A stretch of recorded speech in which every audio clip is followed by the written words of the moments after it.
what I really want to do in this video is give a little Irish lecture thing about the history of Irish, and I know that will bore you out of your minds, but this is my third time starting this video and I always go off on 10-minute long rants about Irish history and I don't think I can video it without saying something about it, so I think that's going to be what my video is about today, about kind of the history of Ireland and how we came to be the country that we are today.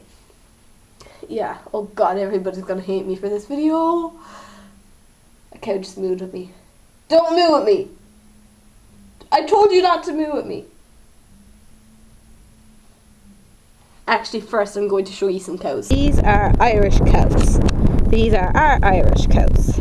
The first people to come to Ireland that actually kept writings and stuff, and that sentence was terrible, were the Celts. They had a very equal society, women and men were very equal, and everybody kind of fended for themselves and they had families and stuff, and they were actually a pretty good society really from what I understand of them. But move onwards. They lived in Ireland, whatever. They were pagans, and then at some stage St. Patrick came to Ireland, which is why we have St. Patrick's Day parade. He was believed to have brought Christianity to Ireland, and after that Ireland was a massive Christian place. It was the biggest centre for learning. If you wanted to be smart, you came to Ireland because the monks were here and the monks taught you, and Ireland was known as the land of saints and scholars. And I don't know, monks could write. I don't understand why it was the monks that were the only ones who could teach you, but I suppose that was the way that things were at the time. This is moving on to that would have been about 1,000 years ago, 1,500 years ago, which in the big scheme of things is quite recent. And then about 900 years ago, there was the king sitting over in England, and he was looking over and he was thinking, there's a land over there. I want that land. That land's now my land. Hey lads, do you hear that? Do you hear that? That land's my land. Nobody else is taking that land. That's mine. Not exactly how it happened, but it was pretty close from what I can understand. He basically just said, right, Ireland's mine. The third plantation, the plantation that actually stuck, was the Cromwellian plantation, and the reason that his one actually stuck was because he sent over armies with it.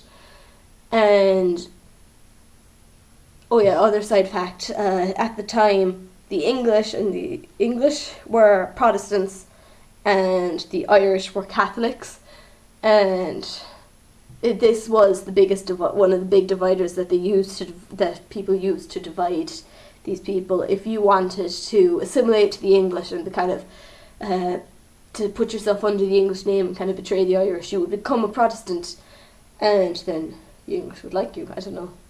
But one of the biggest phrases that sticks out from the Cromwellian era that sticks out a lot in the memory of the Irish is the phrase, to hell or to Connacht. Now Connacht is a place over in, this is Ireland, it's in the west of Ireland towards America, it's in the west of Ireland, and it's a pretty barren region. If anybody has ever been to Ireland, which is, I don't know, couple hundred square kilometres of stone. It's just all limestone and nothing will grow there. And all the Catholics that lived in Ireland, they were either threatened that they had to go and live in this area. Millions of people had to go and live there or else they would be killed.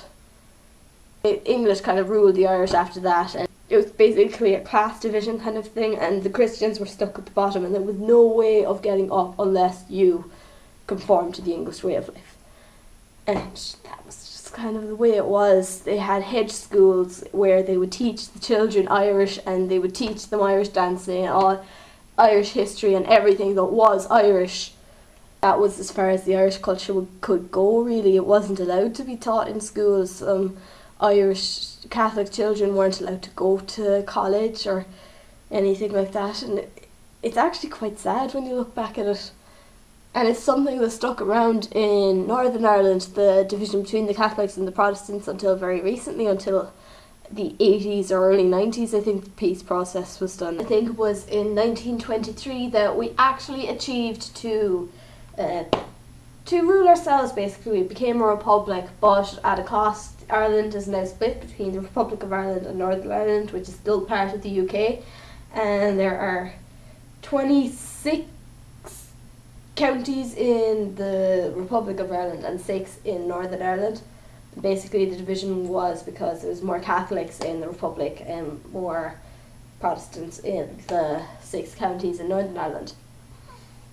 Basically, the only reason that the English actually agreed to this was because they couldn't afford to keep fighting us, because they were in the middle of World War II or One or something. They were in the middle of a world war and they couldn't risk dividing themselves, so they just said, sure, let them off. So basically, after we got free from the English, there was another war in Ireland, a civil war, between the people who thought that we should keep the treaty to split up Ireland into the Republic and into Northern Ireland, and the people who thought that we should keep fighting to get those 6 counties, that we should keep fighting to get all of Ireland. Well, as you know, like, there's still the Republic of Ireland and Northern Ireland, but it wasn't necessarily that anybody won the war, it's just that it kind of stopped. In the late 90s to mid-noughties, we had the Celtic Tiger, which was a massive boom built on the back of the construction sector, and we actually managed to get up to being like this 3rd or 4th richest country in the world at some stage on the back of that. Like, that is monumental, like the size of Ireland, and to get onto that it's mind-blowing if you actually think about it, but I don't really care right now. But anyway, we were so high up, and it was built all on the construction, that when the recession hit, it just went. And we are in deep doo-doo. Deep doo-doo. So that leaves us as today, as being today. And that was a terrible video. I really doubt that anybody is still watching this now. Please forgive me for that video. Please forgive me. And I'll try not to do that again. As you can see, Joanne, I'd be perfect for help for your project, because I can keep going on for hours and hours and hours and hours about nothing, which is great to put into a project if you want to bulk it up. So I'll see everybody next week. Can't wait to see everybody's videos. I have lots of homework to do. Bye!